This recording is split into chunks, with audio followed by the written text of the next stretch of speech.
নমস্কার। পুতুল ভাঙা, কবিগুরু রবীন্দ্রনাথ ঠাকুর। ৭-৮-২৭।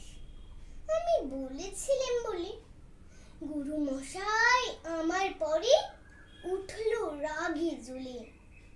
মাগো, তুমি ৫ পয়সায় এবার রথের দিনে সেই যে রঙিন পুতুলখানি আপনি দিলে কিনে। খাতার নিচে ছিল ঢাকা, দেখালে এক ছেলে। গুরু মশাই রেগে মেগে ভেঙে দিলেন ফেলে। বললেন, তোর দিন রাত্রির কেবল যত খেলা, একটুও তোর মন বসে না পড়াশোনার বেলা। মাগো, আমি জানাই কাকে, ওর কি গুরু আছে? আমি যদি নালিশ করি এক্ষুনি তার কাছে। কোন রকম খেলার পুতুল নেই ক্ষমা ওর ঘরে। সত্যি কি ওর একটু মন নেই পুতুলের পরে?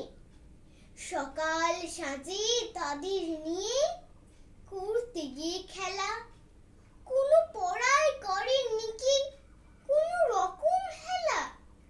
ওর যদি সেই পুতুল নিয়ে ভাঙেন কেহুর আগে, বল দেখি মা, ওর মনে তা কেমন তর লাগে। নমস্কার।